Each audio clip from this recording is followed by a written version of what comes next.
യഥാർത്ഥത്തിൽ തുടക്കം മുതലേ രമേശ് ചെന്നിത്തലയുടെ നിലപാട് നമ്മളെല്ലാവരും കേട്ടതാണ്.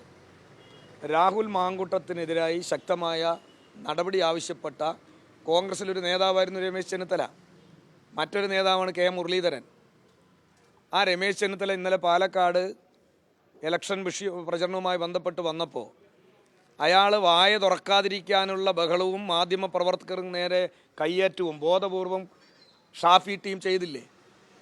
ഷാഫിയുടെ അനുയായികളല്ലേ എവിടെ ചെയ്ത്? നിങ്ങൾക്കെല്ലാം അറിയുന്നതല്ലേ. അപ്പോൾ അത് ബോധപൂർവമാണ്.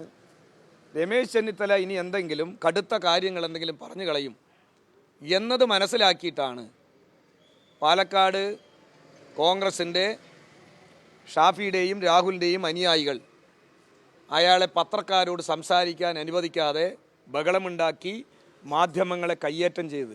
അതാ ഞാൻ പറഞ്ഞത്, ഒരു കൊട്ടേഷൻ സംഘമാണ് ഇവരുടെ ചുറ്റും നിൽക്കുന്നത്.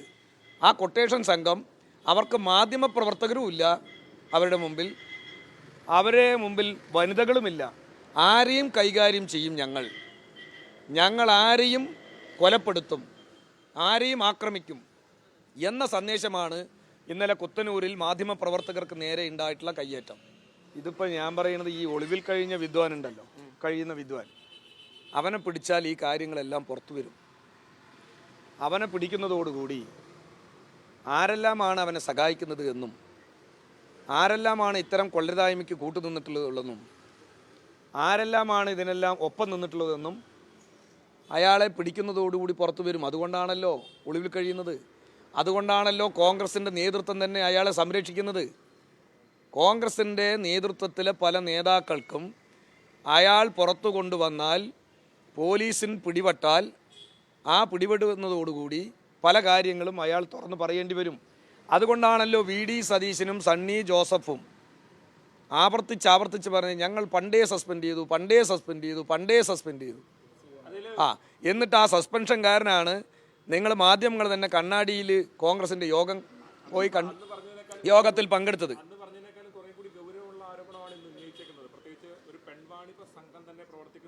അതെ, അതിലെന്താ കുഴപ്പം? ഞാൻ പറയുന്നത്, ആ നിലയിലേക്കല്ലേ കേരള രാഷ്ട്രീയത്തിൽ കോൺഗ്രസിൻ്റെ ആളുകളായി മാറുന്നത്. ഞാൻ ചോദിക്കട്ടെ, ഇത്രയും വലിയ അതീവ ക്രൂരകൃത്യം ചെയ്ത ഒരു ബലാത്സംഗ വീരൻ, ഗജ ഫ്രോഡ് രാഹുൽ മാങ്കൂട്ടത്തെ എന്തിനവർ സംരക്ഷിക്കണോ? അപ്പോൾ സ്വാഭാവികമായി സംരക്ഷിക്കുന്നവർ ഈ സംഘത്തിലുള്ളവരല്ലേ. അതുകൊണ്ടാണ് ഞാനത് പറഞ്ഞത്. ഈ സംഘത്തെ കോൺഗ്രസിലെ മറ്റുള്ളവർക്ക് ഒരു ഭയം തോന്നുന്നുണ്ട് എന്നുള്ള കരുതണം. ഉറപ്പല്ലേ? അതാണ് ഇയാൾ ഒളിവിൽ കഴിയാൻ സാധാരണഗതിയിൽ ഒരു ജനപ്രതിനിധി എന്തിനാണ് ഒളിവിൽ കഴിയുന്നത്? ഏത് കാര്യം വന്നാലും നേരിടണ്ടേ? എന്തെല്ലാം സംഭവിച്ചു എന്ന് വയ്ക്കുക, അത് നേരിടാനുള്ള ഇച്ഛാശക്തിയല്ലേ ഏതൊരു ജനപ്രതിയും കാണിക്കേണ്ടത്. അത് അങ്ങനെ വന്നാൽ പോലീസിൻ്റെ അന്വേഷണത്തിന് മുമ്പിൽ പലതും വെളിപ്പെടുത്തേണ്ടി വരും. ചിലപ്പോൾ അതൊക്കെ ആയിരിക്കും ഇവരുടെ വേവലാതി. അല്ല, അതിപ്പോൾ നിങ്ങളിപ്പോൾ അങ്ങനെ ചോദിക്കണ്ട. ഞാൻ പറഞ്ഞത് ഇത്രയേ ഉള്ളൂ. ഒരു ബലാത്സംഗ വീരൻ ഗോവിന്ദസ്വാമിയേക്കാൾ വലിയ ഫ്രോഡായി ഇന്ന് കേരള രാഷ്ട്രീയത്തിൽ, കോൺഗ്രസ് രാഷ്ട്രീയത്തിൽ നിൽക്കുന്നവൻ, അവനെ സംരക്ഷിക്കാതെ അവൻ ഒളിവിൽ കഴിയില്ല.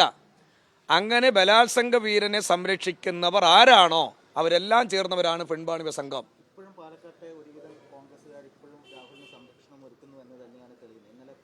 അതെ, അത് ഇന്നലെ തന്നെ ഞാൻ മനസ്സിലാക്കിയതാണ്. യഥാർത്ഥത്തിൽ തുടക്കം മുതലേ രമേശ് ചെന്നിത്തലയുടെ നിലപാട് നമ്മളെല്ലാവരും കേട്ടതാണ്. രാഹുൽ മാങ്കൂട്ടത്തിനെതിരായി ശക്തമായ നടപടി ആവശ്യപ്പെട്ട കോൺഗ്രസിലൊരു നേതാവായിരുന്നു രമേശ് ചെന്നിത്തല.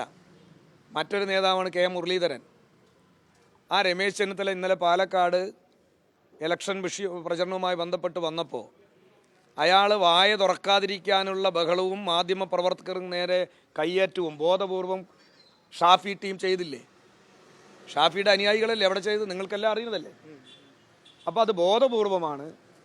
രമേശ് ചെന്നിത്തല ഇനി എന്തെങ്കിലും കടുത്ത കാര്യങ്ങൾ എന്തെങ്കിലും പറഞ്ഞു കളയും എന്നത് മനസ്സിലാക്കിയിട്ടാണ് പാലക്കാട് കോൺഗ്രസിൻ്റെ ഷാഫിയുടെയും രാഹുലിൻ്റെയും അനുയായികൾ അയാളെ പത്രക്കാരോട് സംസാരിക്കാൻ അനുവദിക്കാതെ ബഹളമുണ്ടാക്കി മാധ്യമങ്ങളെ കയ്യേറ്റം ചെയ്ത്.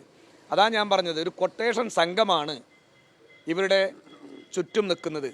ആ കൊട്ടേഷൻ സംഘം, അവർക്ക് മാധ്യമപ്രവർത്തകരും ഇല്ല അവരുടെ മുമ്പിൽ, അവരെ മുമ്പിൽ വനിതകളുമില്ല, ആരെയും കൈകാര്യം ചെയ്യും ഞങ്ങൾ ആരെയും കൊലപ്പെടുത്തും, ആരെയും ആക്രമിക്കും എന്ന സന്ദേശമാണ് ഇന്നലെ കുത്തനൂരിൽ മാധ്യമപ്രവർത്തകർക്ക് നേരെ ഉണ്ടായിട്ടുള്ള കയ്യേറ്റം.